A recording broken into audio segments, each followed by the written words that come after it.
Olá, meu amigo, minha amiga, está começando mais um estudo da Bíblia. Estamos examinando a Epístola aos Hebreus e hoje leremos o capítulo 10, verso a verso. Antes, vamos recapitular o que vimos nos estudos anteriores? Aqui no livro de Hebreus, nós temos um primeiro bloco dos capítulos 1, 2, 3 e 4. Ali ele começa a desenvolver no capítulo 5 o ofício de um sumo sacerdote, aí vem a repreensão. Vocês precisam estudar mais, vocês precisam, diante do tempo em que estão na igreja, se aplicarem mais a compreender essas verdades. E aí ele vai iniciar um segundo bloco. Antes de eu falar desse segundo bloco, você pode ter sentido um pouco de complexidade nos capítulos 8 e 9. Ali é o coração de Hebreus. Aí você pode perguntar assim, puxa, mas Hebreus é um livro complicado, né? Capítulo 8 e 9 não deveria ser um livro complicado. É por isso que o autor dá um puxão de orelhas ali no capítulo 5 e 6. Olha, estudem mais, eu gostaria de prosseguir, mas eu estou vendo que alguns podem não compreender, mas olha, pelo tempo em que vocês estão na igreja, vocês devem compreender melhor o ministério de Jesus, melhor a doutrina do santuário, melhor o tema das alianças. Aí depois que ele dá esse puxão de orelha, ele encaixa um outro bloco. Então nós temos o primeiro bloco, 1 a 4, praticamente uma introdução, né, apresentando quem é Jesus, onde Jesus está. Aí ele ameaça iniciar o segundo assunto, vem o puxão de orelha e depois ele inicia o segundo bloco, que é o desenvolvimento, né, o meio do livro. Capítulo 7, 8, 9 e 10. Vamos aqui olhar. 7, comparação entre Melquisedeque e Arão. 8, comparação entre a primeira e a segunda aliança. 9, comparação entre o santuário da primeira e o santuário da segunda aliança. E hoje chegamos ao capítulo 10. O sistema antigo deve ser removido. Cristo estabeleceu um novo sistema por meio do qual somos aperfeiçoados. Aqui é o coração do livro, o núcleo do livro, capítulo 7, 8, 9 e 10. Né? O coração mesmo, capítulos 8 e 9. E depois de estabelecer essa lógica, essa progressão de raciocínio, né? O sacerdócio de Arão, o sacerdote de Melquisedeque, né?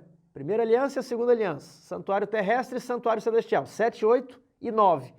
Veio 10, ele fala, o sistema antigo de Arão, do santuário terrestre, da antiga aliança, ele deve ser removido porque ele era inútil. Agora vai ser estabelecido o sistema da nova aliança, é mediante essa aliança que Jesus é o mediador, é o nosso advogado no céu. Então o capítulo 10 ele vai arrematar essa progressão lógica que começou no capítulo 7. Então temos um primeiro bloco, 1 a 4, esse segundo bloco, 7 a 10, e depois será praticamente as considerações finais do livro, né? Ele vai mostrar os vencedores no capítulo 11 e depois orientações gerais, né? Será o último bloco de Hebreus. Vamos então aqui. O sistema antigo devia ser removido. Cristo estabeleceu um novo sistema por meio do qual somos aperfeiçoados. Essa é a ideia do capítulo 10. Capítulo 10, verso 1.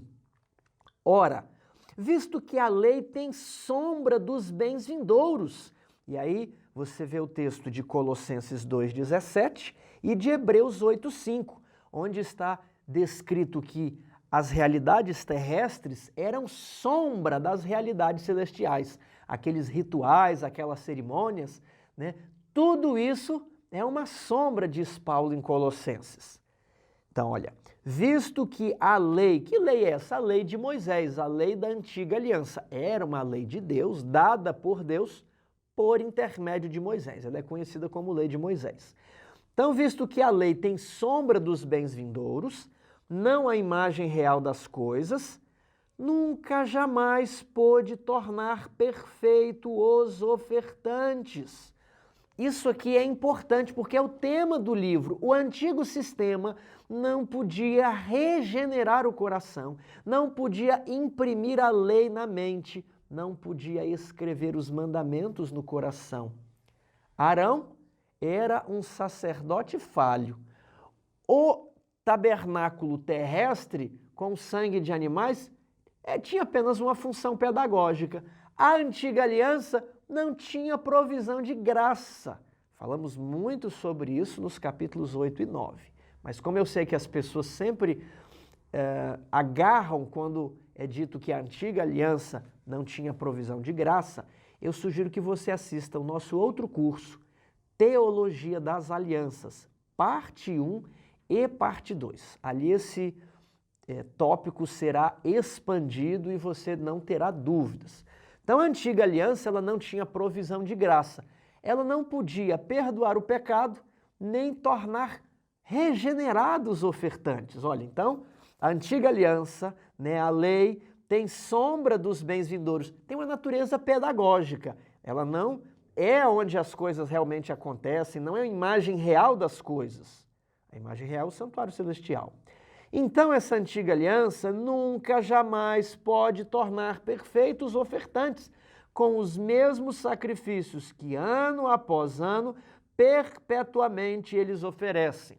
Mais uma vez, eu lembro a vocês que o capítulo 10 está fechando um bloco, que começou lá no capítulo 7, falando de Arão, capítulo 8, falando da aliança que tinha defeito, capítulo 9, falando do primeiro tabernáculo. Então, esse sistema não pode tornar perfeitos os ofertantes. Arão, a antiga aliança e o tabernáculo terrestre, com os mesmos sacrifícios que ano a ano, perpetuamente eles oferecem. 2. Doutra sorte, não teriam cessado de ser oferecidos, porquanto os que prestam culto, tendo sido purificados uma vez por toda, não mais teriam consciência de pecados. E ele argumenta para um aspecto de natureza prática. Olha, se esse santuário aqui, ele tem realmente o poder da regeneração, ele tem realmente o poder para perdoar pecados, porque todo ano tem que ficar oferecendo sacrifício, Todo ano tem o dia da expiação, sacrifício contínuo, que era oferecido de manhã e de tarde. Por que sempre os sacerdotes estavam ali oferecendo animais e toda aquela série de sacrifícios que está ali em Levítico? Se esse tabernáculo aqui resolve o problema do pecado, se a antiga aliança é adequada para lidar com pecadores impenitentes não regenerados, se ela é adequada para lidar com alguém que já pecou uma vez sequer, por que esses sacrifícios todos os anos? Por que esse ciclo interminável? Ora, obviamente, é por causa da natureza pedagógica, porque se eles removessem pecado mesmo, não precisaria estarem sempre se repetindo. Verso 3. Entretanto, nesses sacrifícios, faz-se recordação de pecados todos os anos, porque é impossível que o sangue de touros e de bodes remova pecados, ou seja, os pecados estão sempre ali. Os crentes não são regenerados. Por quê? Porque esses sacrifícios não são adequados para purificar pecados, para pagar o preço do pecado. Falamos que se você quer pagar o seu próprio pecado, você pode fazer a expiação no fogo, lá no lago de fogo. Mas se você quer pagar os seus pecados e continuar vivendo, apenas mediante a aplicação do sangue de Cristo, que é um sangue efetivo. Então, nesses sacrifícios, faz-se a recordação de pecados todos os anos. Eles se repetem, demonstrando que as pessoas não estavam em obediência à lei ou demonstrando a própria incapacidade do sistema de resolver o problema do pecado. Verso 5. Por isso, ao entrar no mundo diz, e agora preste atenção, porque o autor de Hebreus vai citar o Salmo 40. Sacrifício e oferta não quiseste, antes um corpo me formaste. Verso 6. Não te deleitaste com holocaustos e ofertas pelo pecado. Então aqui ele está pensando um trechinho do Salmo 40 e dizendo que Deus não quer nem sacrifício, nem oferta. Deus não se deleita com os holocaustos e com as ofertas feitas pelo pecado. E aí a gente se pergunta, mas quem foi que estabeleceu essas ofertas? Não foi o próprio Deus? Quem foi que mandou Moisés escrever as instruções aos levitas? Ali em Levítico, em Número, em Deuteronômio, quem foi? Foi Deus que estabeleceu as ofertas pela culpa, a oferta pelo pecado, a oferta de cereais. Por que é dito que Deus não quer sacrifícios e ofertas? E eu coloquei aqui comparar com Isaías capítulo 1, versos 11 a 17. Aqui em Isaías é dito o seguinte: de que me serve a minha multidão de vossos sacrifícios, diz o Senhor? Estou farto dos holocaustos, de carneiros e da gordura e de animais cevados, e não me agrado do sangue de novilhos, nem de cordeiros, nem de bodes. Mas Deus que estabeleceu esses rituais. Quando vindes para comparecer perante mim, quem vos requereu o só pisardes nos meus átrios? Aí ele vai dar a explicação no verso 13. Não continueis a trazer ofertas vãs. O incenso é para mim abominação, e também as luas novas, os sábados e a convocação das congregações. Não posso suportar iniquidade associada ao ajuntamento solene. E mais para frente, ele diz que não ouve as orações dos ofertantes, porque as suas mãos estão cheias de sangue. Então, a questão que que o salmista está trabalhando ali no Salmo 40, é que Deus, ele não está pedindo o ritual, a cerimônia. Deus aceita sim o ritual, a cerimônia, as ofertas, quando elas estão acompanhadas de um coração contrito, de um coração arrependido, de uma pessoa que sente tristeza pelo pecado, de uma pessoa que está entregando aquela oferta, ela nunca mais quer cometer aquele pecado. Aí Deus se agrada das ofertas, Deus se agrada dos serviços feitos no templo, dos sábados, Deus vai se agradar das luas novas, Deus vai se agradar das cerimônias que o próprio Deus instituiu, cerimônias que possuíam um valor. A lei é santa, justa e boa, diz Paulo. Essas cerimônias possuíam um valor porque elas representavam realidades celestiais. Então elas tinham o seu lugar. Só que o salmista, em uma linguagem de hipérbole, ele fala, olha, Deus não se agrada de nada disso. Ecoando aqui uma ideia, não ecoando porque Isaías vem depois, mas é uma ideia em paralelo com isso daqui. De nada adianta oferecer oferta e não ter o coração santificado, não ter o coração arrependido, não ter um espírito contrito. E aí Deus não quer isso mesmo, né? Está escrito aqui, eu me aborreço de todos esses cultos porque vocês estão cheios de iniquidade, as vossas mãos derramam sangue. Não vou ouvir oração mesmo, eu não quero isso, né? Eu tenho nojo disso. Mais ou menos essa é a linguagem de Deus. Então, o salmista está nesse sentido, dizendo que Deus não se agrada de ofertas, de holocaustos. Vamos continuar a ideia? Então eu disse, eis, aqui estou.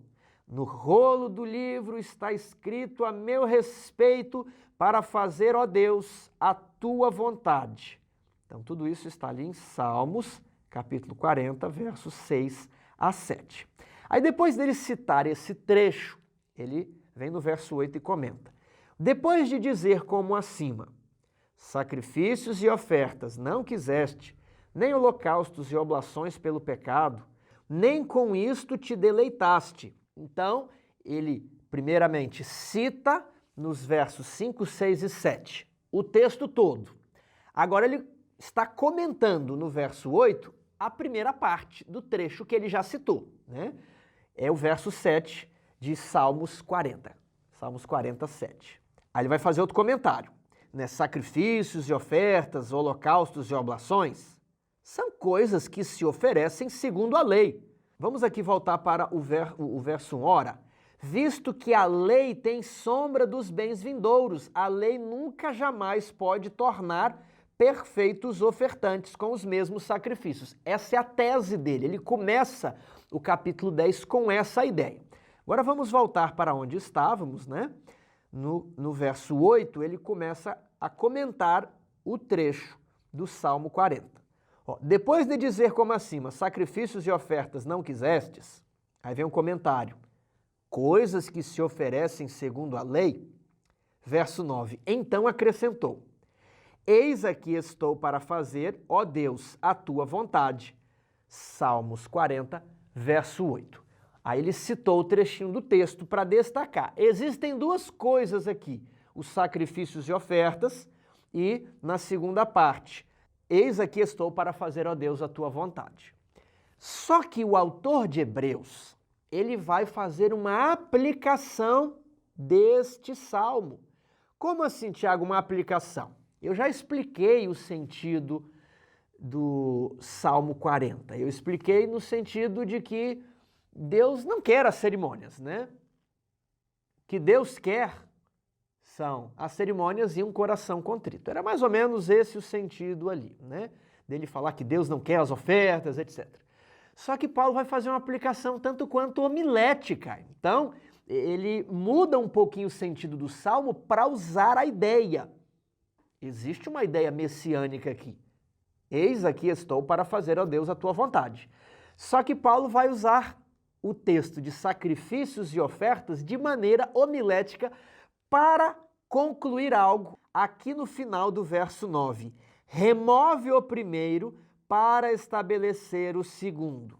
Então, ele quer que seja removido a primeira parte do texto e estabelecida a segunda parte do texto de Salmo 40. Qual que é a primeira parte? Sacrifícios e ofertas.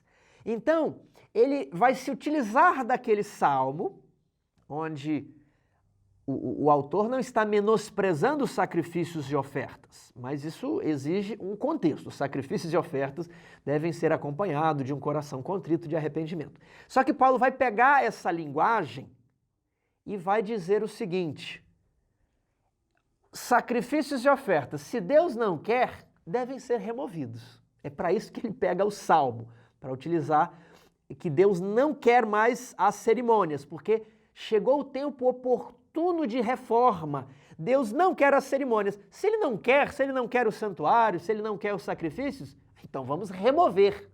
Ele muda o sentido do texto de Salmos, tudo bem? Remove o primeiro. Daniel 9:27 diz o quê? Ele fará firme aliança com muitos por uma semana. Na metade da semana fará cessar o sacrifício e a oferta de manjares. Exatamente a mesma linguagem do Salmo que lemos e também a linguagem de Hebreus. Ó, remove o primeiro, os sacrifícios e as ofertas. Removem, porque quando o Messias morre, na metade da semana, da última das 70 semanas, o sacrifício e a oferta de manjares deveria cessar. Agora, Hebreus 9, verso 9 e 10. É isto uma parábola para a época presente, e segundo esta se oferecem, assim, dons como sacrifícios, embora estes, no tocante à consciência, sejam ineficazes para aperfeiçoar aquele que presta culto. É a ideia, é a tese do capítulo 10. A lei é apenas uma sombra, nunca jamais pode tornar perfeitos os ofertantes. Verso 10. E que não passam de ordenanças da carne, né? Baseadas em comidas, bebidas, abluções, impostas até o tempo oportuno de reforma. Havia um prazo de validade. O livro de Gálatas, capítulo 3, nos diz que a lei nos serviu de aio para nos levar a Cristo. Mas uma vez tendo vindo a fé, já não permanecemos subordinados ao aio, já não permanecemos subordinados à antiga aliança, já não permanecemos atrelados ao santuário terrestre, já não temos necessidade de oferecer esses sacrifícios mediante o sacerdócio de Arão. Chegou o tempo oportuno da reforma, o tempo quando se completam as 70 semanas, e lá em Daniel 9:27 é dito que essas ofertas de manjares deveriam cessar. O texto de Jeremias diz nova, e o autor de Hebreus interpretando no final do capítulo 8, ora, quando ele diz nova, né, torna antiquada a primeira, a antiga, a velha aliança e tudo que está antiquado, está prestes a desaparecer. Quando Jesus vem, então, a antiga aliança é abolida juntamente com o santuário terrestre, com o sacerdócio de Arão, porque ela é ineficaz, ela não é adequada para lidar com pecadores não regenerados. Então, remove o primeiro para estabelecer o segundo. Qual é a segunda parte do texto de Salmos? Eis aqui estou para fazer, ó Deus, a tua vontade. É para estabelecer essa segunda parte aqui. Vamos continuar no verso 10. Nessa vontade é que temos sido santificados, mediante a oferta do corpo de Jesus Cristo uma vez por todas. Então a vontade de Deus era que o Filho se oferecesse, se entregasse, né? Deus amou o mundo de tal maneira que deu seu Filho, São João 3,16, para que todo aquele que crê não pereça, mas tenha vida eterna. Deus amou o mundo e quis salvar a raça de Adão. Então, a vontade de Deus era dar o seu Filho. Para isso, Deus lhe preparou um corpo. Deus preparou um casal, Maria e José, para cuidar de Jesus. Deus preparou um profeta para abrir o caminho para Jesus, João Batista. E depois Jesus tem o seu ministério no início da última semana daquele período das 70 semanas. Então, eis aqui estou para fazer a tua vontade, ó Deus. No rolo do livro, eu volto um pouquinho no texto, no rolo do livro está escrito a meu respeito, né? O Senhor não quer, utilizando o raciocínio de Paulo, sacrifícios e ofertas, mas ele preparou um corpo para o seu Filho, e aquele corpo é a verdadeira oferta. O Filho de Deus é o verdadeiro Cordeiro, é o Cordeiro de Deus que tira o pecado do mundo. Ele é o Cordeiro morto desde a fundação do mundo. Então Deus não quer os sacrifícios desses animais que jamais podem remover pecados. Então, remove o primeiro, remova-se todas as ofertas, né, de cerimônias da carne, de cereais, de animais, né? Remova-se isso para estabelecer o segundo. O segundo é o próprio Cordeiro de Deus. O corpo lhe foi preparado, ele cresceu, desempenhou seu ministério, ele foi sacrificado na cruz do Calvário e depois ele foi sepultado, ressuscitou e ascendeu aos céus. Então era vontade de Deus que o seu Filho se tornasse agora sumo sacerdote para poder aplicar os méritos do seu sacrifício àqueles que possuem fé e guardam a aliança. Esse é o raciocínio. Era a vontade de Deus. E por meio do Filho, né, que foi enviado por vontade do Pai, é que nós temos sido santificados mediante a oferta do corpo de Jesus Cristo uma vez por todas. Ele se oferece uma só vez e não tem mais necessidade, porque o sangue dele é eficiente e eficaz para lidar com pecadores não regenerados, para perdoar os seus pecados e para depois regenerar esses pecadores. Eu deixei ali o texto de 1 Tessalonicenses 4:3. Olha que texto interessante. Pois esta é a vontade de Deus, a vossa santificação. Olha só, essa é a vontade de Deus, né? Remove o primeiro, sacrifícios e ofertas, para estabelecer o segundo, fazer a Deus a tua vontade. Qual é a vontade de Deus? A nossa santificação, que é propiciada mediante a morte de Jesus. Então, os nossos pecados são perdoados. E agora, por meio da sua graça, nós somos regenerados, né? Juntamente com a obra do Espírito Santo, e vamos sendo aperfeiçoados, vamos sendo santificados. O nosso cérebro vai sendo modificado para ser natural à obediência. Ele vai purificando a nossa consciência, nos revestindo do novo homem, a fim de que possamos andar em novidade de vida. Essa é a superioridade da nova aliança. A antiga não podia fazer isso. Então, vamos remover o antigo sistema e agora, por meio do corpo de Cristo, que morreu por nós, aí você tem a ideia de justiça imputada, e o texto que eu cito de 1 Tessalonicenses 4:3, eu tenho a ideia de justiça comunicada, ou seja, eu tenho a ideia aqui de fé e obras, tudo bem? É a vontade de Deus a nossa santificação. A vontade é que temos sido santificados.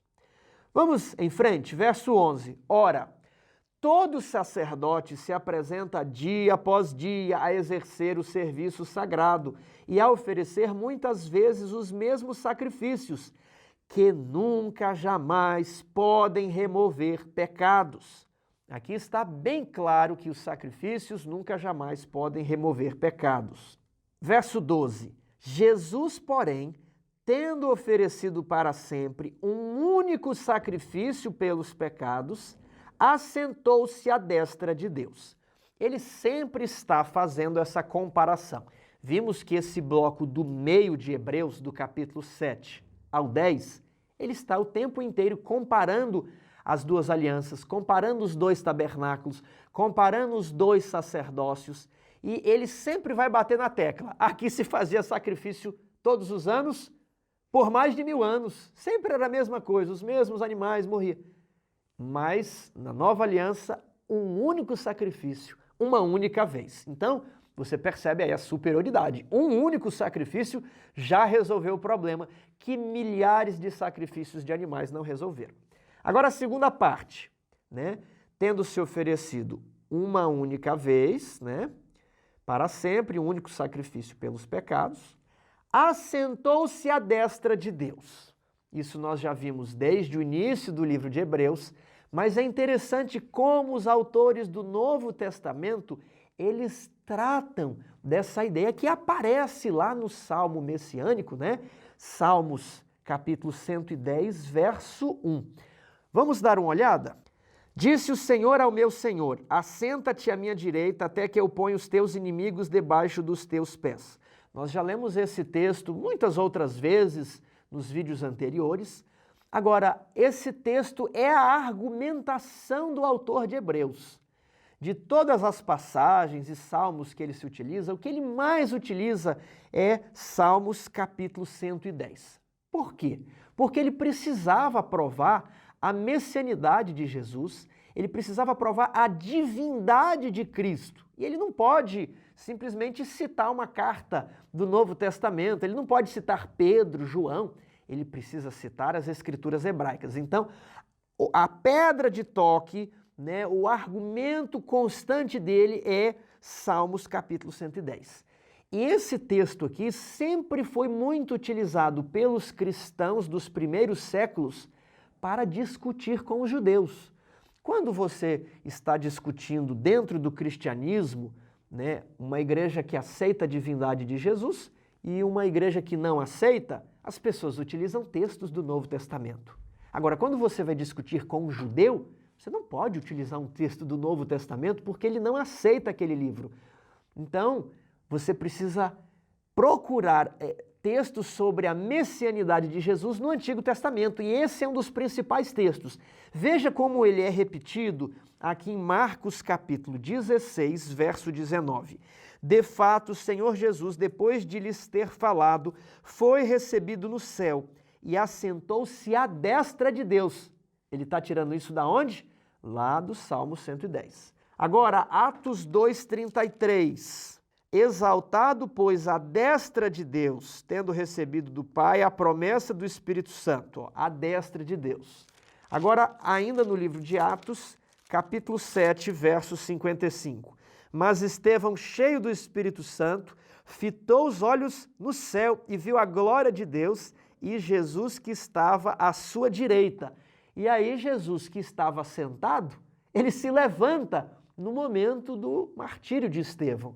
Porque Deus, o nosso sumo sacerdote, não pode ficar assentado enquanto ele vê os seus servos sendo perseguidos.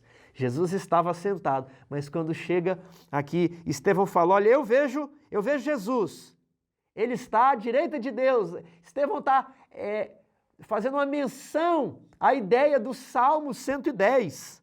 E aí ele disse, eis que vejo os céus abertos e o Filho do Homem em pé, né? Que ele estava sentado, agora ele fica em pé, demonstrando ali a sua indignação, né, do fato de Estevão, a sua fiel testemunha, estar sendo sacrificada, estar sendo, né, executada. Efésios capítulo 1, verso 20. O qual exerceu ele em Cristo, ressuscitando-o dentre os mortos e fazendo-o sentar à sua direita, nos lugares celestiais. Colossenses 3:1. Portanto, se fostes ressuscitados juntamente com Cristo, buscai as coisas lá do alto, onde Cristo vive, assentado à direita de Deus. 1 Pedro 3:22. O qual, depois de ir para o céu, está à destra de Deus, ficando-lhe subordinados anjos e potestades. Isso aqui é o argumento dos primeiros cristãos para falar que Jesus é Deus e que Ele é o nosso sumo sacerdote e que Ele está em cumprimento aos Salmos capítulo 110. Os textos de Hebreus nós já conhecemos. Então, Jesus, porém, tendo oferecido para sempre um único sacrifício pelos pecados, assentou-se à destra de Deus. 13. Aguardando daí em diante, até que os seus inimigos sejam postos por estrado dos seus pés. Então Jesus, ele ascendeu aos céus e ele vai ministrar, ele começa a sua ministração no primeiro compartimento, aqui no santo. Onde que está isso, Tiago? Em Apocalipse, capítulo 4 e 5. Você pode ver o vídeo anterior, Hebreus capítulo 9, e nós abrimos um parêntese ali para explicar Apocalipse 4 e 5. Então você vê ali o trono de Deus, o cordeiro, as lâmpadas, né, o candelabro e o altar de ouro, todos esses móveis no primeiro compartimento. João não vê a arca ali, ele só vai ver a arca em Apocalipse 11, 19. Então, Jesus, ele é descrito em todo o Novo Testamento, assentado à destra de Deus. Inclusive, ali em Apocalipse, capítulo 3, 21, né? Ao vencedor, assim como eu também venci, será dado que se assente no trono de meu Pai, assim também como eu me assentei. Olha só, tem Apocalipse, nós temos essa ideia. Então, ele vai aguardar pacientemente até que os seus inimigos sejam condenados pelo juízo. Só que nós sabemos que o juízo ocorre no segundo compartimento, né, pela tipologia do dia da expiação, dia do juízo, ele é aqui no segundo compartimento. Então, quando se cumpre ali o período das 2.300 tardes e manhãs de Daniel 8:14, o santuário será purificado. Explicamos isso no vídeo anterior sobre Hebreus 9. Então, quando a corte celestial se move para o segundo compartimento, o livro de Daniel diz assim, ali no capítulo 7, eu até citei o capítulo 7 aqui, né? Assentou-se o tribunal e abriram-se os livros. E nós vemos nos versos 13 e 14 que Jesus, que estava aqui, como é representado em Apocalipse, ele se dirige ao Santíssimo. Eu estava olhando nas minhas visões da noite, e eis que vinha com as nuvens do céu, um como o Filho do Homem, e dirigiu-se ao ancião de dias, e o fizeram se achegar até ele. Tiago, mas o ancião de dias não estava aqui no primeiro compartimento?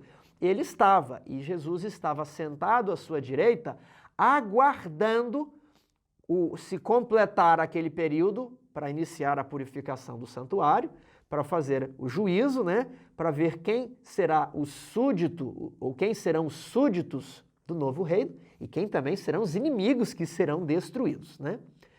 Então, o livro de Apocalipse 4 e 5 apresentam Jesus, o Cordeiro e o Pai nesse primeiro compartimento. Agora, o livro de Daniel apresenta o Pai em um local diferente e o Filho se dirigindo até ele. Isso aqui é o momento quando o santuário chega ao momento da sua purificação. Jesus, né, o Pai que estava aqui, ele vem para cá, foram postos uns tronos, né? Aí Daniel descreve o ancião de dias, abriram-se os livros e Jesus se achega até aqui. E depois de um tempo, diz o verso 14, foi-lhe dado o domínio e a glória e o reino, né, para que todos os povos, nações e homens de todas as línguas o servissem. O seu domínio é domínio eterno que não passará e o seu reino jamais será destruído. Então aqui no verso 14, todos os inimigos foram postos debaixo dos pés de Jesus. Agora, entre o verso 13 e o verso 14, ocorre o juízo. ocorre o exame das vidas das pessoas para determinar quem será inimigo e quem será súdito do reino. Ali em Hebreus 9, 24 a 28, nós temos essa ideia, porque Cristo não entrou em santuário feito por mãos, figura do verdadeiro, porém entrou no mesmo céu para comparecer agora por nós diante de Deus. Então ele faz a obra da intercessão, né? Nem ainda para se oferecer a si mesmo muitas vezes, né? 26. Ora, neste caso seria necessário que ele tivesse sofrido muitas vezes, mas ele morreu uma só vez para aniquilar o pecado. Verso 27. E assim como aos homens está ordenado morrerem uma só vez e depois disto o juízo. 28. Assim também Cristo, tendo se oferecido uma vez para sempre para tirar os pecados de muitos, aparecerá uma segunda vez, sem pecado, aos que o aguardam para a salvação. Quando ele aparece pela segunda vez, ele já está recebendo domínio, né? Ele já vai esmagar todos os inimigos que serão destruídos pelo sopro da sua boca na segunda vinda, né? Então, quando ele se dirige ao Pai, ao fim dos 2.300 dias, ocorre o juízo. Quando termina o juízo, vem o verso 14 de Daniel 7, que ele recebe o domínio. Mas aqui, então, ele sobe ao santuário celestial carregando as nossas iniquidades. As iniquidades foram postas sobre ele. Mas quando ele sai do santuário agora, ele sai sem pecado, né? Aguardando daí em diante até que os seus inimigos sejam postos por estrados dos seus pés. Eu estou só retomando o tema aqui. Os inimigos são postos aos pés de Jesus ao final desse juízo que está aqui. Está escrito juízo em Hebreus 9, verso 28. Vamos ver qual é o próximo texto. Apocalipse 15, 18. É dito que o santuário celestial encheu-se de fumaça e ninguém podia penetrar no santuário para ali ministrar. Isso ecoa a ideia quando o templo de Salomão também se encheu de fumaça da glória de Deus e os sacerdotes não podiam entrar. Ou seja, Jesus, em Apocalipse 15, não estará mais intercedendo por nós no santuário celestial. E aí em Apocalipse capítulo 16 vem as pragas. Ele já começa a se vingar dos seus inimigos. Você está percebendo o raciocínio? Agora, em Isaías 59, 16 a 17, há um texto interessantíssimo. Viu que não havia ajudador algum e maravilhou-se de que não houvesse um intercessor. Quando ali o santuário se enche de fumaça em Apocalipse 15, Jesus não está mais como sacerdote, Jesus não é mais, né, o intercessor, a porta da graça já se fechou, ninguém mais poderá mudar o que está definido nos livros de registro. Assentou-se o tribunal e abriram-se os livros, houve uma definição dos casos, quem era justo continuasse na prática da justiça, quem era imundo continuasse na sua imundícia, né?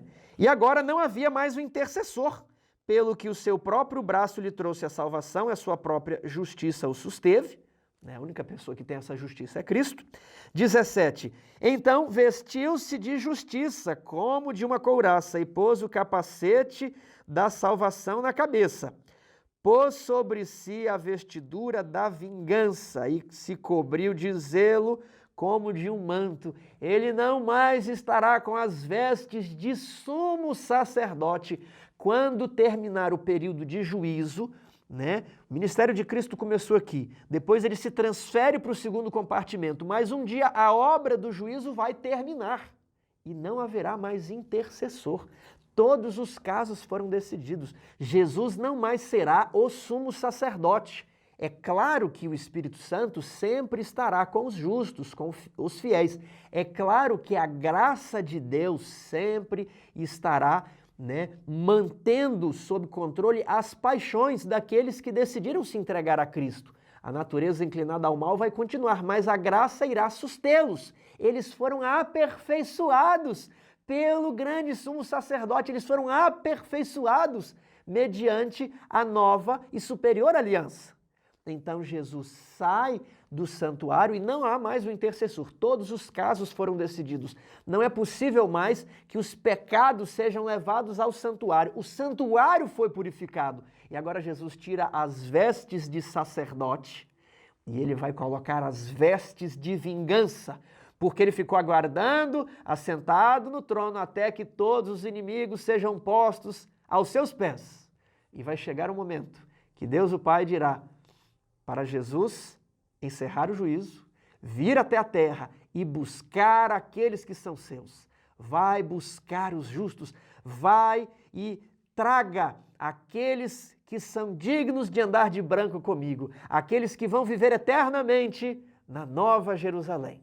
Quanto aos demais, serão exterminados. As pragas já estarão caindo antes da volta de Jesus, e quando Jesus vier aqui, com todos os seus anjos, com todo o seu exército, não será mais um carpinteiro humilde, não será mais um homem de dores, será o Rei dos Reis e o Senhor dos Senhores. Foi-lhe dado domínio, e o seu domínio e o seu reino é um reino eterno e que jamais terá fim, aguardando daí em diante até que os seus inimigos sejam postos por estrado dos seus pés. 1 Coríntios, capítulo 15, versos 25 a 28, também trabalha essa ideia, porque convém que ele reine até que haja posto todos os inimigos debaixo dos seus pés. O último inimigo a ser destruído é a morte, porque todas as coisas sujeitou debaixo dos seus pés. Olha, ele já recebeu o domínio, todas as coisas lhe foram sujeitas. E quando diz que todas as coisas lhe estão sujeitas, certamente exclui aquele que tudo lhe subordinou. Quando, porém, todas as coisas lhe estiverem sujeitas, então o próprio Filho também se sujeitará àquele que todas as coisas lhe sujeitou, para que Deus seja tudo em todos. Que visão maravilhosa, que teologia sublime, a teologia do livro de Hebreus. Isso aqui é a ideia que perpassa cada capítulo do livro de Hebreus.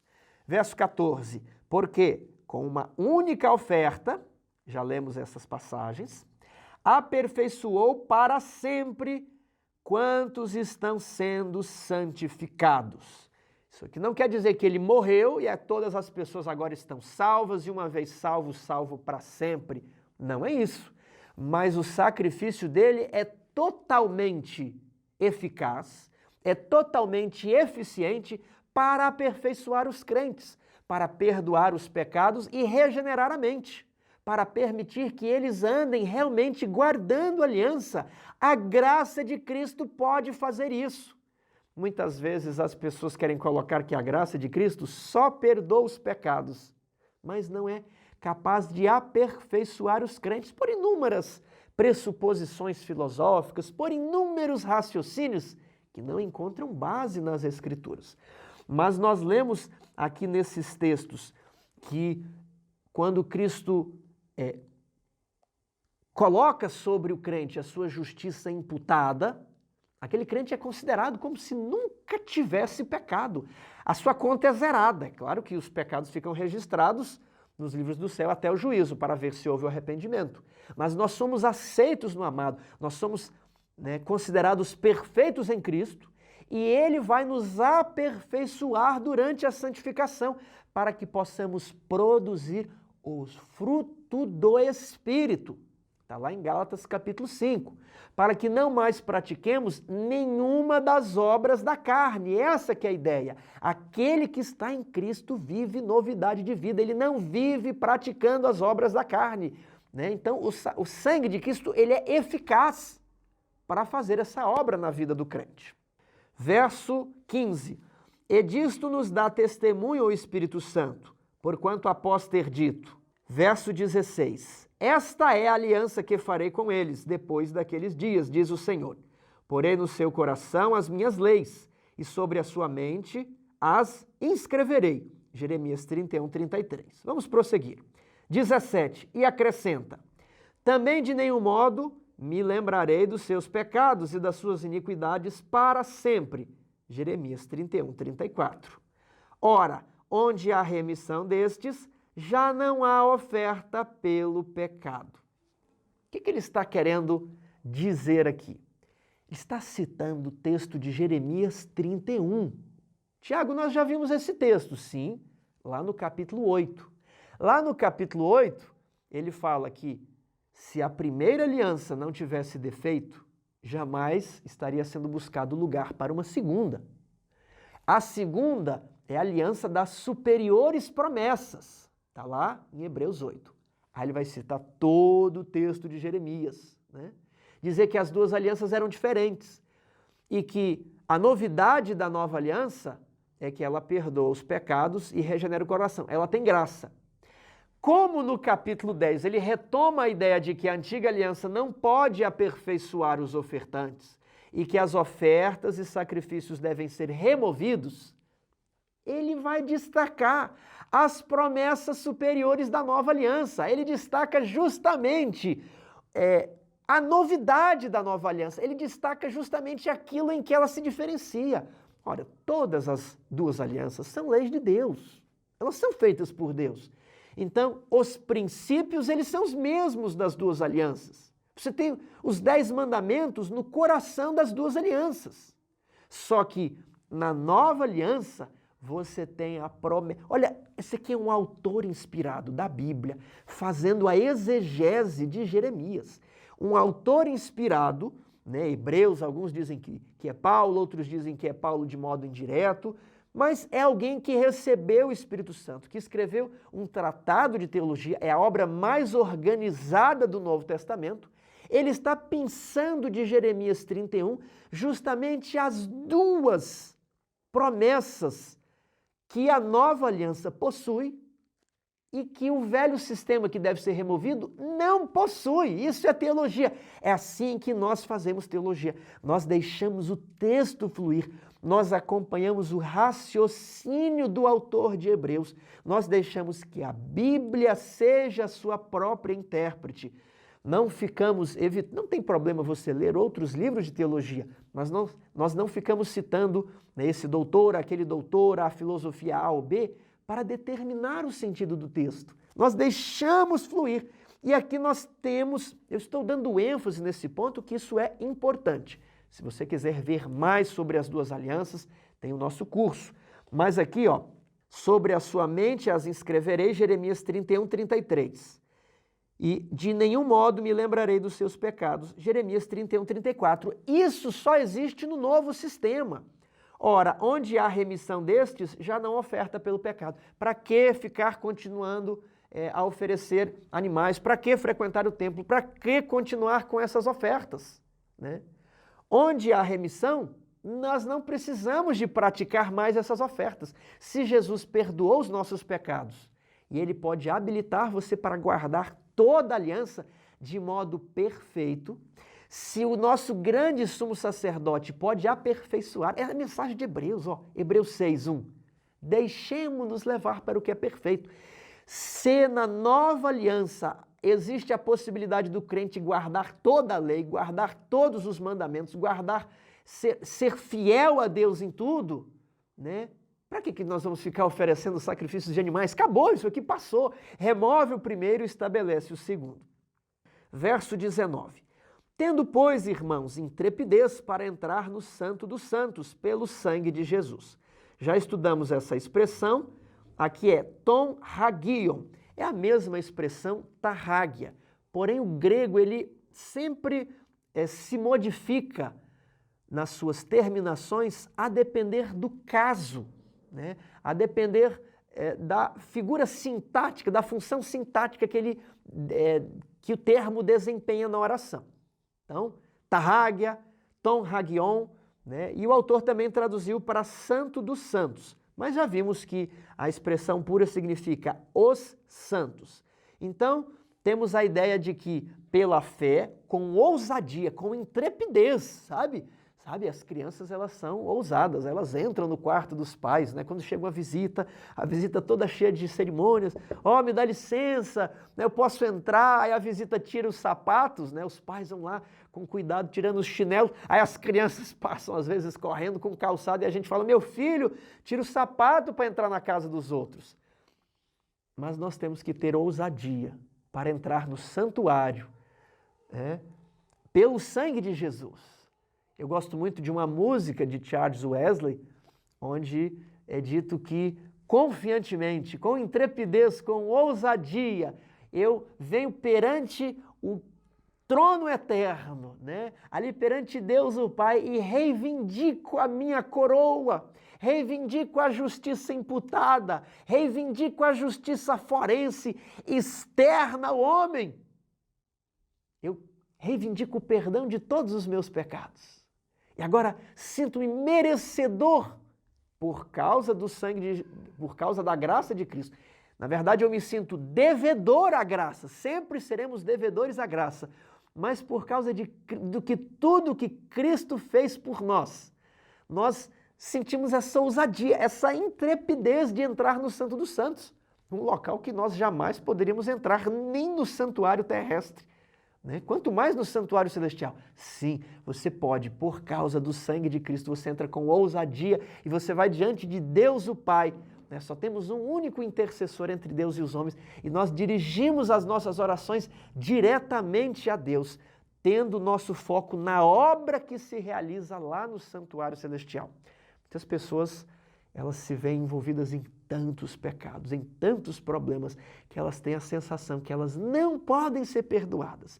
E mesmo se elas forem perdoadas, elas ficam receosas de que não há possibilidade de regeneração e elas cairão nos mesmos erros. Elas se sentem indignas. Aqui o texto diz que você deve, com intrepidez, entrar no santuário celestial mediante os méritos de Cristo e reivindicar a sua coroa, né? Porque você está salvo e você deve permanecer salvo, guardando a aliança para que a sua salvação provisória se torne uma salvação eterna, Hebreus 5:9, para todos que obedecem.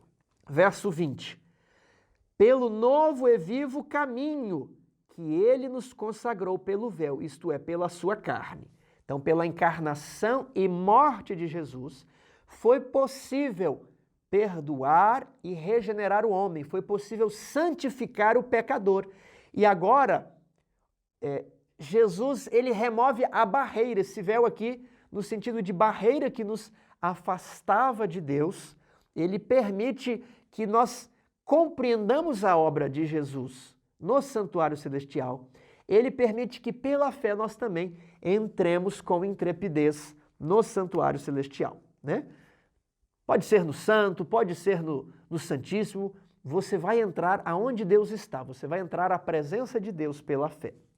E tendo grande sacerdote sobre a casa de Deus, Jesus, aproximemo-nos com sincero coração, em plena certeza de fé, tendo o coração purificado de má consciência e lavado o corpo com água pura. Aqui nós temos uma ideia de perdão e de regeneração. O Evangelho precisa ser apresentado de modo completo.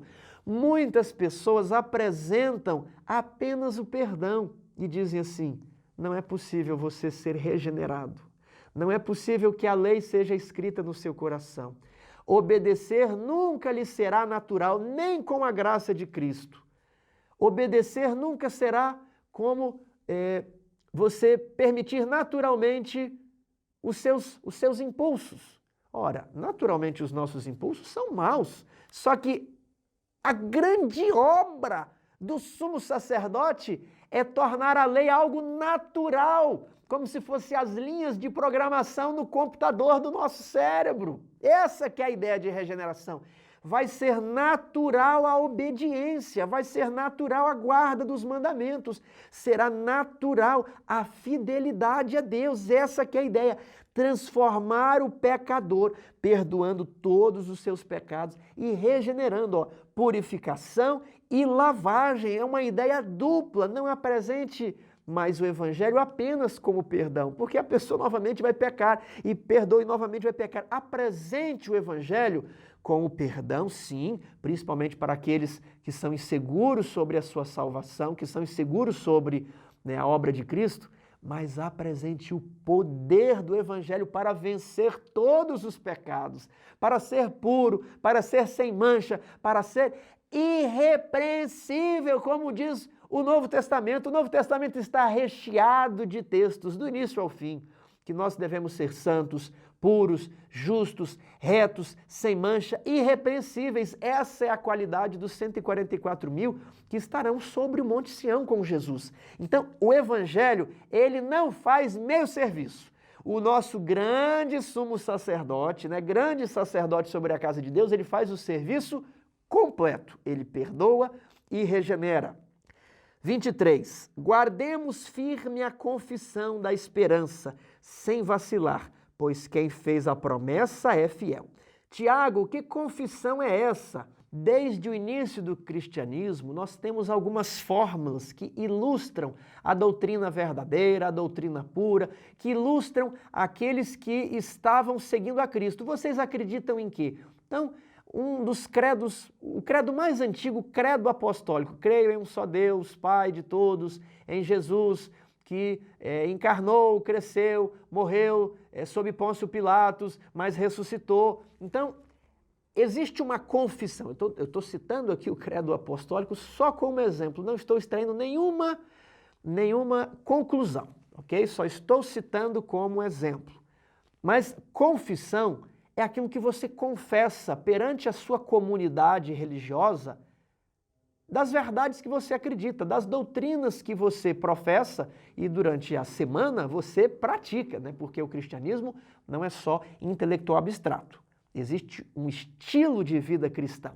Então você confessa a Deus em palavras, por meio, às vezes, de uma profissão de fé, de um credo, de um símbolo, você confessa aquilo que você crê. E durante o seu cotidiano, né, fora do ambiente da igreja, você vai confessar a Deus por meio do seu estilo de vida, por meio do seu procedimento.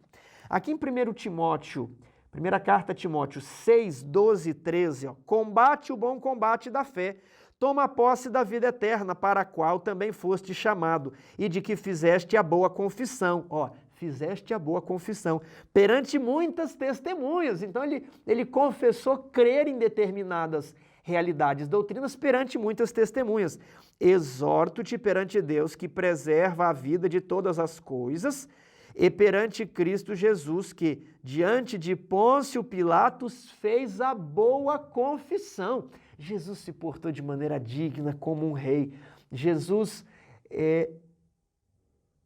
deu palavras corretas para Pôncio Pilatos. Olha, nenhum poder teria sobre mim se do céu não lhe fosse dado. Ele está confessando aqui a doutrina do reino, do qual ele é o rei, o Senhor Jesus.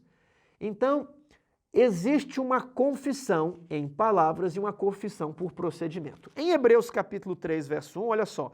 Por isso, santos irmãos que participais da vocação celestial, considerai atentamente o apóstolo e sumo sacerdote da nossa confissão, aquele que confessamos na igreja. Eu professo a Jesus, o outro adorava Zeus, Apolo, Baco, Dionísio, Afrodite, né, os deuses greco-romanos, mas nós confessamos a Jesus. Hebreus 4,14. Tendo, pois, a Jesus, o Filho de Deus, como grande sumo sacerdote que penetrou os céus, conservemos firmes a nossa confissão. Não abandone as doutrinas, não duvide, mesmo que a sua fé seja abalada, né? Tente manter firme a sua mente, coloque o capacete da salvação e lembre, você foi salvo, a nova aliança pode aperfeiçoar você, pode perdoar os seus pecados, existe uma oportunidade para agora você ser obediente, para você mostrar fidelidade ao reino de Deus. Está compreendendo? Então, guardemos firmes a nossa confissão. É o capacete da salvação que você confessa, é crer em Cristo Jesus, o que morreu por nós, pagou os nossos pecados e, por fim, regenerará o nosso coração. Guardemos firme a confissão da esperança sem vacilar, pois quem fez a promessa é fiel. 24. Consideremos-nos também uns aos outros para nos estimularmos ao amor e às boas obras. Então é necessário que na comunidade de cristãos eles se estimulem mutuamente na prática do amor, da misericórdia, da piedade, do cuidado para com os pobres e sofredores, da misericórdia para com os que erram e pretendem ser restaurados, pretendem ser regenerados, daqueles que caíram em pecado, mas que estão confessando o seu pecado, que querem mudar de vida. Devemos mostrar amor pelos sofredores, devemos mostrar cuidado. Isso é importante, isso está no Novo Testamento. Só que algumas pessoas elas têm alergia à segunda parte do verso, que é o estímulo às boas obras. E muitas às vezes só pensam no amor no Novo Testamento. Como se o Novo Testamento não estivesse recheado dessa expressão boas obras. Então, devemos estimular uns aos outros, né? Alguém fala comigo, olha, cuidado, nós precisamos agir assim. E eu falo com meu irmão, olha, meu irmão, é melhor a gente seguir por esse caminho. Estamos nos estimulando uns aos outros na prática do amor e das boas obras. As boas obras, elas são necessárias à vida cristã. Quem não tem boas obras não teve fé. Sua salvação não será confirmada, porque a sua fé, na verdade, é uma fé inexistente. O diabo não tem boas obras, apesar de saber que Deus existe, ele treme por isso. Então, o Novo Testamento, ele enfatiza, vejamos aqui, Mateus 5,16. Assim brilhe também a vossa luz diante dos homens, para que vejam as vossas boas obras e glorifiquem a vosso Pai que está nos céus.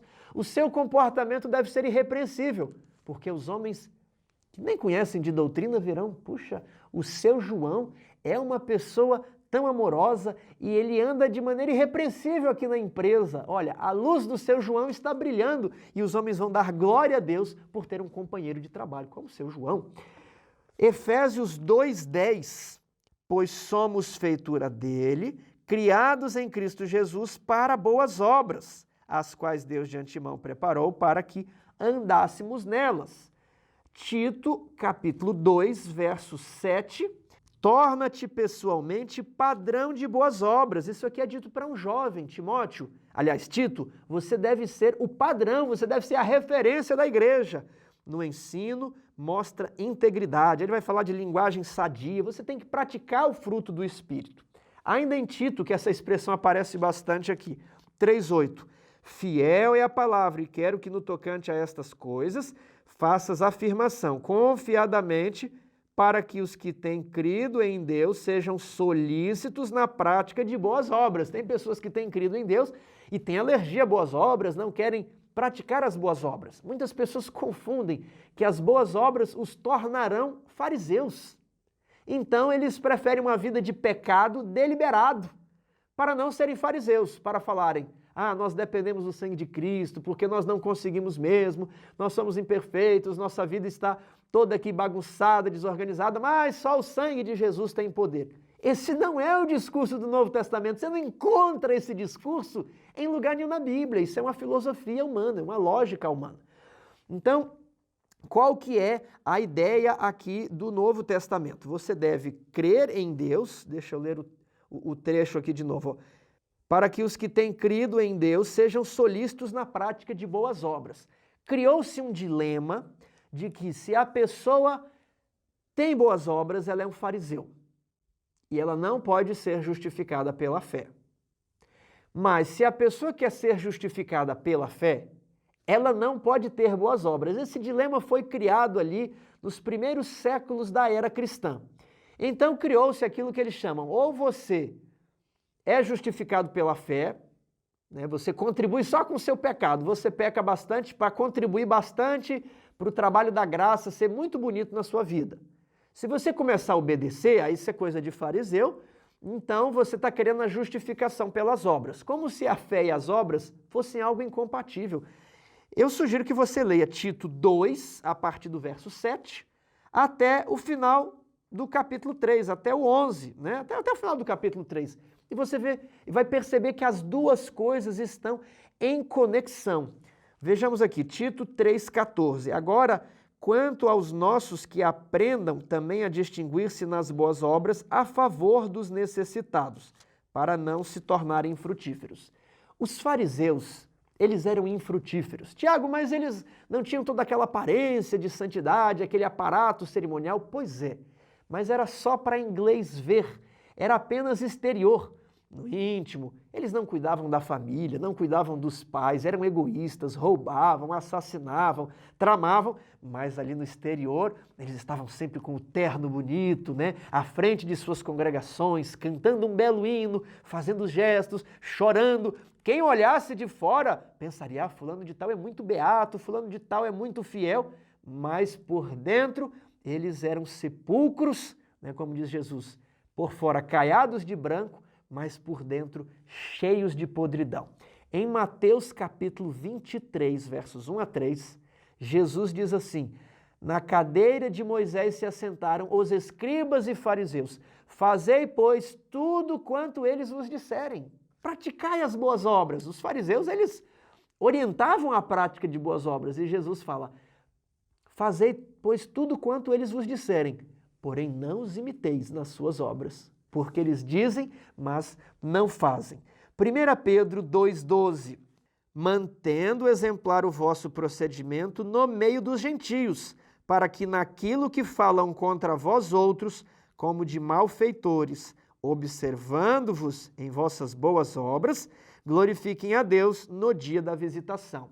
Era muito difícil para os cristãos no meio do Império Romano manter a sua fé, porque era uma fé desconhecida. No Brasil é muito fácil, mas em países de maioria, onde a maioria não é cristã, o cristianismo pode ser mal compreendido. Então, se você é perseguido porque não pagou as contas, porque você liga o som alto, porque você não contribui com o seu bairro, com a sua vizinhança em nada, porque você é chato, sabe? Porque você é mal educado, aí você é perseguido. Aí Pedro vai falar assim, olha, se vocês vão ser perseguidos, que sejam pelo nome de Jesus, mas não por viver de maneira bagunçada, de maneira desorganizada. Aqui o texto está dizendo que quando eles falarem de vós, eles se sintam envergonhados, né? Porque eles vão observar as vossas boas obras. Fulano de tal é sempre o primeiro a chegar no trabalho. Fulano de tal nunca reclama. Fulano de tal, ele está há tantos anos casado com a sua esposa. O casamento é difícil para todo mundo, mas ele está ali, ele ajuda os filhos, ele tem um irmão que não gosta dele, tem um cunhado, um tio, um primo que não gosta dele, mas ele faz de tudo para o sujeito. Ele paga as contas dele em dia, o fulano de tal, ele faz isso, ele faz aquilo. Então, você não pode viver como também andam os gentios. Você tem que viver como um cristão na prática de boas obras. O oposto das boas obras são as obras da carne, ali de Gálatas 5, 19 a 21. Tiago, quais obras da carne eu posso praticar? Nenhuma nunca. A obra da carne não é para praticar. Tiago, por que não? Porque é para você praticar o fruto do Espírito. O sacrifício de Jesus, que ele morreu uma vez por todas, a graça de Cristo, ela é tão elevada que ela perdoa os seus pecados, e ela pode habilitar você a nunca mais praticar as obras da carne. Você compreende quão elevada, quão sublime, quão poderosa é essa graça, que ela pode subjugar as suas tendências herdadas e cultivadas para o mal. 25. Não deixemos de congregar-nos como é costume de alguns. Antes façamos admoestações, e tanto mais quando vedes que o dia se aproxima. Muitos às vezes pegam esse verso e você pode estar num contexto judaico, onde Deus não quer aquelas cerimônias, aquelas ofertas, né? Onde tudo é feito de uma maneira morta, de uma maneira simplesmente mecânica. Deus não quer essa adoração mecânica, Deus não quer essa adoração ao estilo humano, ao estilo de Nadab e Abiú com fogo estranho, né? Deus quer realmente que os cristãos se congreguem, estimulando-se mutuamente no amor, a prática de boas obras. Então você tem a sua igreja, o seu pequeno grupo, a sua comunidade, ok? É importante congregar, no mínimo com a sua família, fazendo o culto familiar, mas juntando ali as famílias cristãs próximo a você, ler um livro, fazer a prática da coinonia, prestar um culto a Deus, uma oração, tudo bem? Então, olha só, não deixe de congregar, mas antes façamos admoestações. O problema é que muitos cristãos querem se congregar. Aí eles se congregam, aí o ancião, o diácono, o presbítero, o bispo, o pastor, né, seja lá quais são os líderes da igreja, eles falam, meu querido irmão, vamos procurar nos vestir dessa maneira, com modéstia, né? Meu querido irmão, eu ouvi que ia acontecer determinada coisa na rua, é verdade. Meu querido irmão, eu vi uma foto ali nas suas redes sociais. Meu querido irmão, eu vi essa situação. Eu vim aqui com amor, com carinho, trazer uma admoestação. Nós não devemos fazer assim. Deus quer que nós tenhamos um princípio mais elevado, com carinho, ok? Fazendo a admoestação ali. Mas as pessoas querem se congregar, né? Mas ninguém pode fazer admoestação para ninguém, porque é dito por aí, não podemos julgar, não me julgue, né? Ou seja, de nada vale esse costume de se congregar quando as pessoas não podem se estimular mutuamente ao amor e a prática de boas obras. Esse se estimular mutuamente é falar, meu irmão, eu ouvi dizer que você não pagou as contas aí. O cristão ele tem que andar com as contas em dia. Então ele está estimulando a prática de boas obras. Meu irmão, me falaram aí que você está ligando o som alto, né? A vizinhança está reclamando. Está fazendo uma admoestação. Então, não adianta, não é se congregar para prestar um serviço mecânico, não. Você se congrega com os crentes e eles mutuamente vão tentar admoestar você se você está errado e você admoesta o outro com amor, com carinho, né?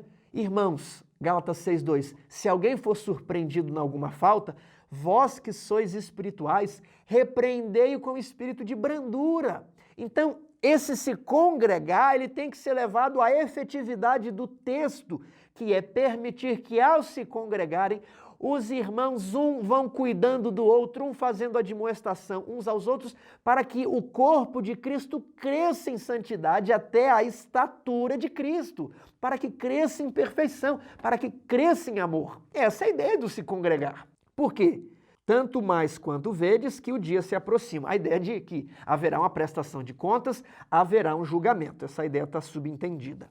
26. Porque se vivermos deliberadamente em pecado, depois de termos recebido o pleno conhecimento da verdade, ali em Hebreus 6, olha, vocês que participaram da boa palavra de Deus, dos poderes do mundo vindouro, né, que conheceram ali o Espírito Santo.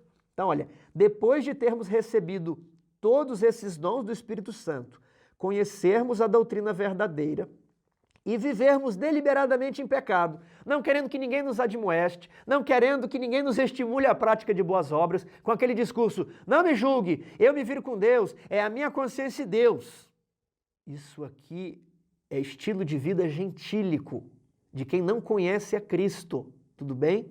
O cristão, ele precisa se permitir ser regenerado e santificado, cada dia mais em pureza e santidade, cada dia crescendo mais no conhecimento da lei de Deus, porque como manterá o jovem puro o seu coração? Obedecendo conforme a tua palavra, conforme o teu mandamento, está lá em Salmo 119, né? A tua palavra é lâmpada para iluminar os meus pés, medito na tua lei de dia e de noite, guardei a tua lei no meu coração para não pecar contra ti. Essa que é a ideia.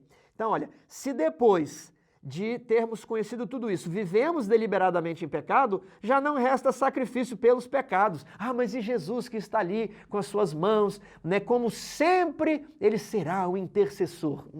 Não resta nem o sacrifício de Cristo. Por quê?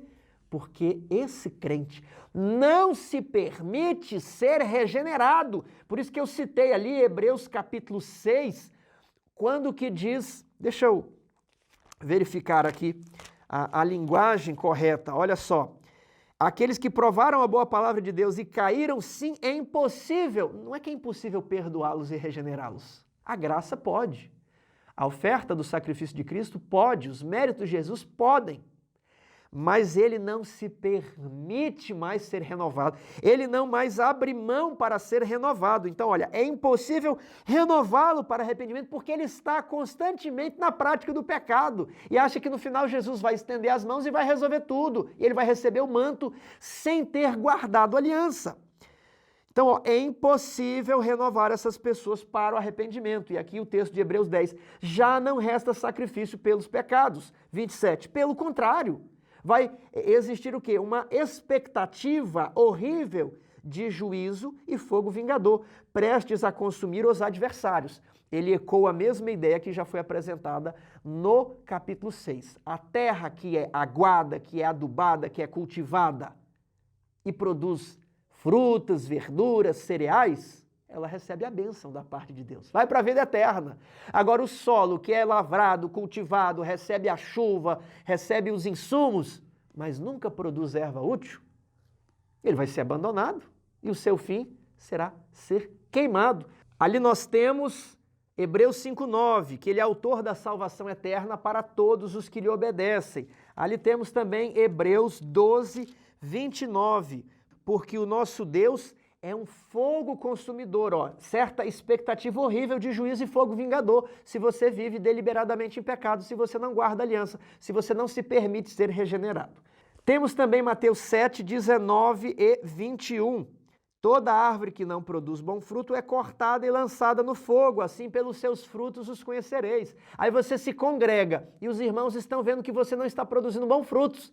Eles vão lá e vão te admoestar, eles vão te repreender com o espírito de brandura. Bom, nem todo aquele que me diz Senhor, Senhor entrará no reino dos céus, mas aquele que faz a vontade de meu Pai que estás nos céus. Verso 23, então lhes direi explicitamente, nunca vos conheci, apartai-vos de mim, os que praticais a iniquidade, os que estão vivendo deliberadamente em pecado. Nós temos João 15, verso 2 e 6, onde é dito, todo ramo que estando em mim não der fruto, ele corta. Ou seja, o pai é o agricultor, tem um ramo, esse ramo está em Cristo, mas Cristo não está no ramo. O ramo até está grudado lá, mas a seiva de Cristo não entra no ramo. Você vai ser o quê? Está em Cristo, mas vai ser cortado, não produz fruto. E todo o que dá fruto limpa para que produza mais fruto ainda, né? Que fruto? O fruto do Espírito, meu amor, aquelas qualidades ali de Gálatas capítulo 5. Agora o verso 6. Se alguém não permanecer em mim, será lançado fora à semelhança do ramo e secará. E o apanham e lançam no fogo e o queimam. Tudo isso aqui está unido. Agora vamos voltar para Mateus capítulo 25, verso 41. Então o rei dirá também aos que estiverem à sua esquerda, apartai-vos de mim, malditos, para o fogo eterno, preparado para o diabo e os seus anjos. Deus não preparou fogo para os filhos de Adão. O fogo foi preparado para os rebeldes que pecaram lá no céu. Para os filhos de Adão ele preparou a nova aliança. Mas aqueles que não querem entrar em aliança com Cristo e com Deus, eles terão de ir para o fogo eterno, pagar os seus próprios pecados. Então, voltamos aqui. Veja só, versos 24, 25, 26 e 27. No 24 eu tenho a ideia de boas obras. No 25 eu tenho a ideia de juízo. Olha, o dia se aproxima, então vocês na igreja, na comunidade de crentes, admoestem-se uns aos outros, né? Estimulem-se mutuamente ao amor e à prática de boas obras. Aí, a advertência. Quem vive deliberadamente em pecado, não adianta o sacrifício de... Esqueça, se você está vivendo em pecado, não, mas no último minuto eu vou chamar, eu vou pedir Jesus para me perdoar. Não é assim que funciona. Né? O juízo precisa ver que você se arrependeu na prática dos seus pecados. E se você vive deliberadamente em pecado, não resta expectativa de salvação. A expectativa é de horrível juízo e fogo vingador. Aquela história assim, eu vou abandonar o cristianismo, eu vou sair da igreja, eu vou viver no mundo, eu vou aproveitar a minha juventude, a minha adolescência, depois eu volto. Amigo, se você foi participante dos poderes, conheceu a boa palavra de Deus e quer viver deliberadamente em pecado, pode ser que você vai chegar a um ponto em que você não mais sente necessidade da regeneração. E aí é o pecado contra o Espírito Santo. Você nunca mais vai conseguir voltar. Não porque Deus não queira te puxar, mas que você nunca mais vai querer escolher o caminho. Você queimou o pavio, você cortou a corda, você queimou as pontes onde o Espírito Santo podia trabalhar com você. Verso 28. Sem misericórdia morre pelo depoimento de 2 ou 3 testemunhas quem tiver rejeitado a lei de Moisés. Lá em Deuteronômio 17:6 é dito, olha, se tiver 2 testemunhas que acusando o fulano de tal do crime X, pode matar, e as testemunhas vão tirar as primeiras pedras. Então, uma testemunha não podia condenar ninguém, mas por 2 testemunhas a pessoa podia ser condenada. Ali nós temos Hebreus 2, onde é feito uma menção de que aqueles que negligenciaram a grande salvação, eles receberam justo castigo. Em Hebreus 3, eles ficaram prostrados no deserto. Então, se a lei antiga, se a aliança antiga, se o sistema antigo, ele era sério e as consequências podiam ser a morte, né? De quanto mais severo castigo julgais vós, será considerado digno aquele que calcou aos pés o Filho de Deus e profanou o sangue da aliança, com o qual foi santificado e ultrajou o Espírito da graça. Gente, se na antiga aliança as consequências eram a morte por apedrejamento, na nova aliança que ela tem promessas superiores, ela também tem maldições superiores. E aqui nós temos Mateus capítulo 11, versos 12 e 13. Desde os dias de João Batista até agora, o reino dos céus é tomado por esforço, e os que se esforçam se apoderam dele, porque todos os profetas e a lei profetizaram até João. Então, o sistema antigo, a antiga dispensação de que falamos no capítulo 7, 8, 9 de Hebreus, ela começa a perder a sua validade em João Batista, porque está sendo anunciado agora a vinda do Messias, o mediador da nova aliança. E agora é preciso fazer um esforço, porque a coisa vai ficar mais difícil. Tiago, mas eu pensei que agora vem a graça, e agora na graça a gente pode pecar à vontade, onde abundou o pecado, superabundou a graça, né? Agora ninguém mais se preocupa em guardar a lei. Lei era lá para os dias de Moisés, onde as coisas eram mais difíceis. Esse raciocínio não é bíblico. Você encontra algum verso da Bíblia para apoiá-lo? Nada disso. Agora vem a graça e agora fica mais difícil. E Jesus fala, a partir de agora, comecem a se esforçar. É claro que a nova aliança ela já existia desde o Éden, tudo bem? Desde Adão, Abraão, Noé. Veja o nosso curso ali sobre as alianças. A nova aliança ela é estendida a todos. Não existe salvação pelas obras, deixo bem claro. Apenas a nova e eterna aliança da graça é que salvam as pessoas. Mas Jesus quis deixar claro de que ninguém é salvo na indolência, é necessário haver um esforço. E agora que fica evidente a nova aliança, Jesus fala, esforcem-se. E ali Lucas 16 repete praticamente a mesma ideia. E em Mateus 5, que é o Sermão da Montanha, Jesus deixa isto muito claro. Ouviste o que foi dito aos antigos, não matarás. Mas agora na nova aliança é mais difícil. Se você chamar o seu irmão de bobo, né, se você xingar o seu irmão, se você fizer uma fofoca, você já está matando ele. E vai ser anotado isso daí, viu? Ouviste o que foi dito aos antigos, não adulterarás. Mas hoje, se você olha para uma mulher com intenção impura, você já está violando aqui o adultério. Então, a nova aliança, ela elevou o padrão. A nova aliança tornou a norma bem mais elevada. Ela expandiu os 10 mandamentos, que antes estavam limitados àquele pedaço de pedra escrito, né? E os judeus quiseram interpretar mal.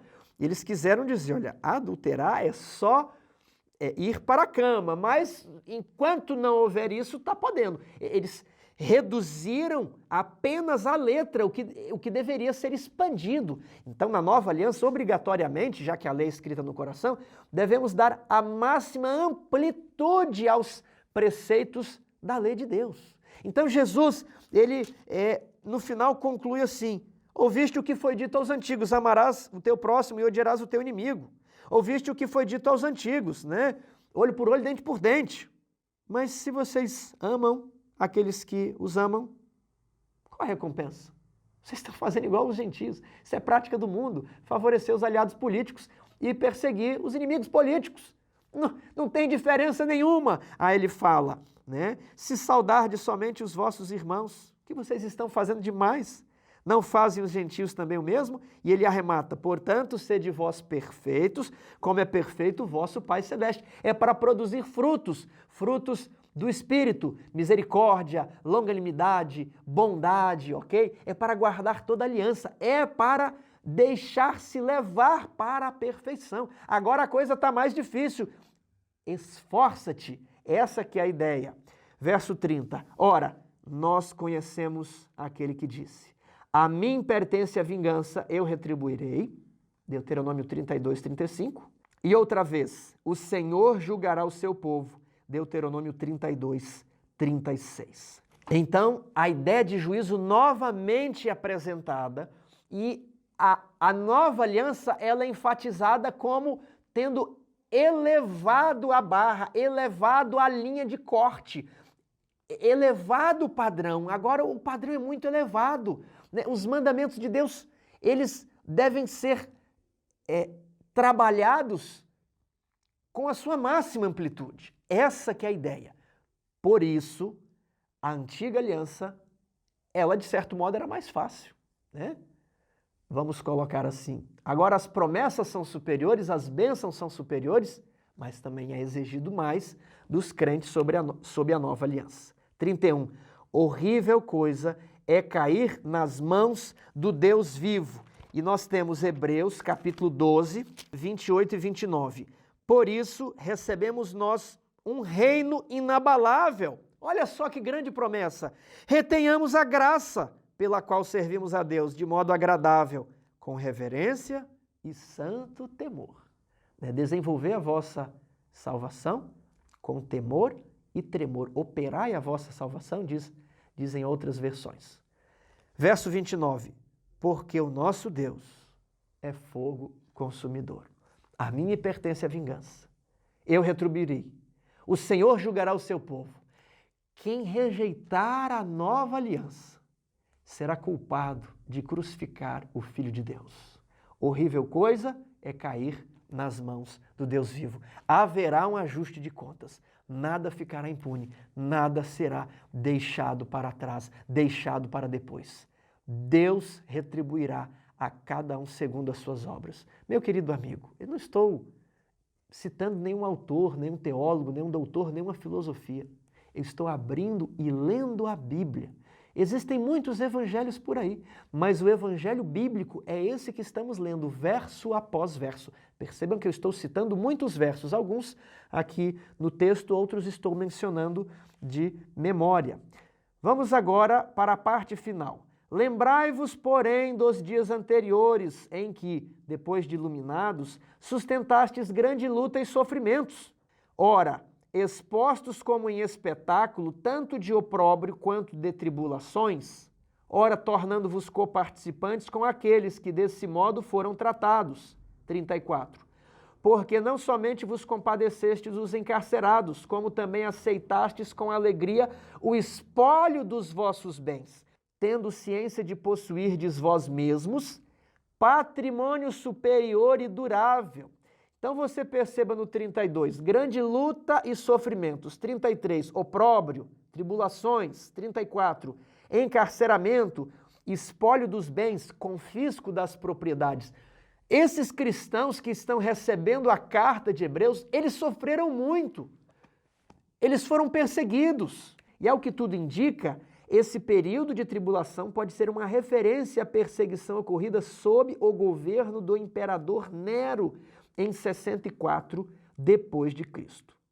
35. Não abandoneis, portanto, a vossa confiança. Ela tem grande galardão. O livro de Apocalipse, aqui quando é enviada a carta à igreja de Esmirna, é dito assim: não temas as coisas que tens de sofrer.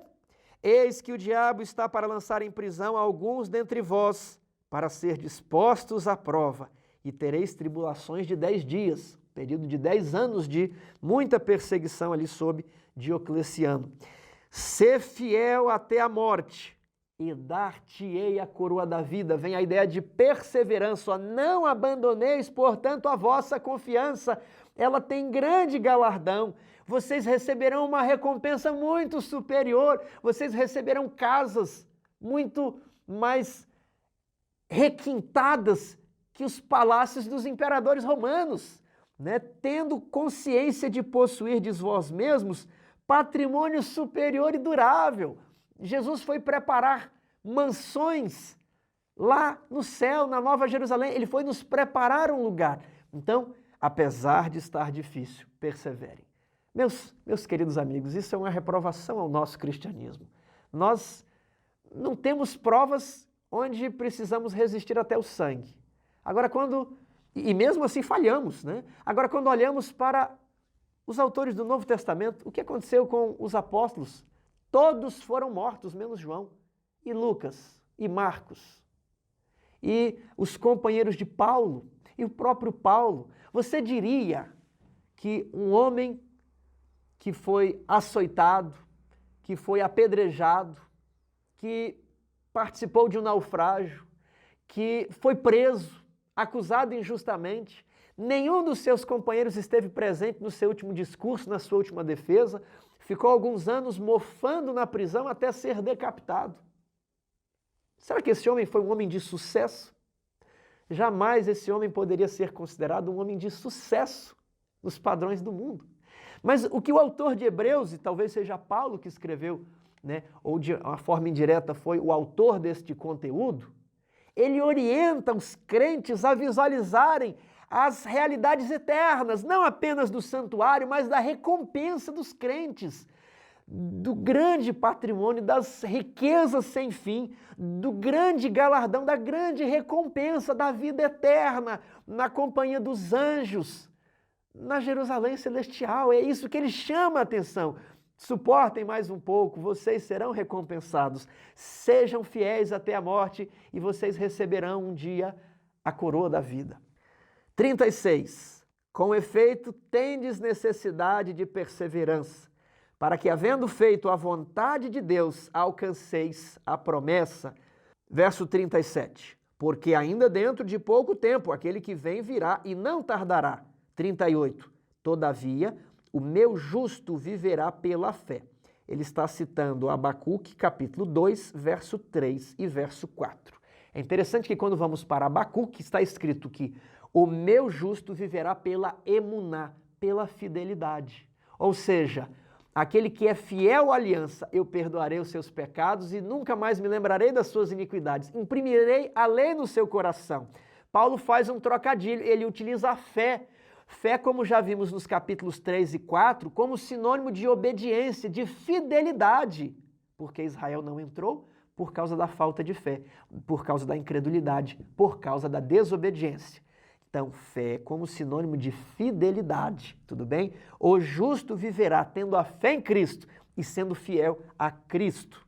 E ele cita esse trechinho: se retroceder, nele não se compraz a minha alma. Tiago, eu não consigo encontrar isso daqui, porque o nosso texto é o texto hebraico, o texto que o autor de Hebreus utiliza é a Septuaginta, e na Septuaginta existe esse trechinho: se retroceder, nele não se compraz a minha alma. Vamos concluir. 39. Nós, porém, não somos dos que retrocedem para a perdição. Somos, entretanto, da fé para a conservação da alma. Que coisa linda! Aqui ele está enfatizando a necessidade de perseverança, mesmo que você só veja o sofrimento. Mesmo que você está seguindo a Cristo, mas parece que as coisas estão dando errado. Você talvez nunca foi encarcerado, nunca foi chicoteado, nunca foi espoliado. Mas os destinatários da Epístola aos Hebreus eram essa classe de pessoas. Pessoas que sofreram muito. E Paulo os adverte.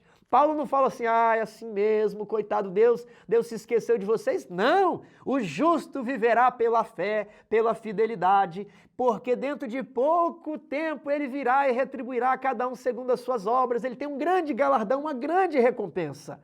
Mas se vocês retrocederem, tudo está acabado. Ele não tem prazer nos que retrocedem. Aqueles que provaram o dom celestial, a boa palavra de Deus, e agora vivem deliberadamente em pecado e caírem, não permitem a regeneração, não produzem frutos. Se vocês retrocedem, Deus não tem prazer em vocês. Mas nós não somos dos que retrocedem, ele arremata. Nós estamos avançando com perseverança. E o próximo capítulo vai ser qual? Pela fé. Ele justamente trata aqui do sofrimento, fala, nós precisamos avançar, não retroceda, nós não retrocedemos para a perdição, somos, entretanto, da fé, e pela fé Abel, pela fé Noé, pela fé Raabe, pela fé Abraão, né? E agora que vem essa parte tão linda, a galeria dos heróis da fé de Hebreus. Temos aqui o texto de Lucas 21, verso 19, onde Jesus nos diz o seguinte: é na vossa perseverança que ganhareis as vossas almas. Não é na indolência, é na perseverança, é no esforço, porque a nova aliança, ela é uma aliança de cooperação, é o esforço humano unido ao poder divino, que perdoa os nossos pecados e muda o nosso coração, nos habilitando a sermos ministros não da letra, mas do Espírito, nos habilitando a cumprir toda a aliança, nos habilitando a vivermos uma vida de fidelidade, uma vida de santificação plena. E o outro texto é Apocalipse, capítulo 2, 10, que já lemos. O último, Apocalipse 14, 10. Aqui está a perseverança dos santos, aqueles que guardam os mandamentos de Deus e a fé de Jesus ou a fé em Jesus. Meu querido amigo, você não gostaria de ter o seu nome escrito na galeria dos heróis da fé? É possível. Ele pode perdoar os seus pecados. Todo o seu passado pode ser esquecido. Todo o seu passado pode ser modificado. Que tal começar hoje uma vida nova? Que tal não permitir hoje? Você sabe que existem coisas em sua vida que precisam ser modificadas, abandonadas. Você sabe qual comportamento agrada a Deus e qual comportamento Deus se desagrada. Por que não renovar hoje a sua aliança? A eterna aliança da graça, que possui superiores promessas. Hoje é o dia da oportunidade. Eu recomendo que você seja perseverante, que você avance, que você não desista, que você prossiga na santificação. Em nenhum lugar nós podemos estar parados. Quem fica parado começa a retroceder. E Deus não tem prazer nos que retrocedem. Deus quer que nós avancemos sempre até recebermos a coroa de glória imortal. Aqui está a paciência dos santos, a perseverança dos santos, aqueles que guardam os mandamentos. O texto bíblico não diz aqueles que guardam alguns mandamentos, aqueles que guardam mais ou menos os mandamentos. Mas a ideia é aqueles que guardam os mandamentos em sua inteireza, que guardam os mandamentos em sua totalidade, que guardam os mandamentos em perfeição, em integridade. Você não quer participar desse grupo? Meu querido amigo, aqui nós nos despedimos, mas espero que um dia possamos nos encontrar. Quem sabe o nosso nome também estará na galeria dos heróis da fé. Que Deus o abençoe.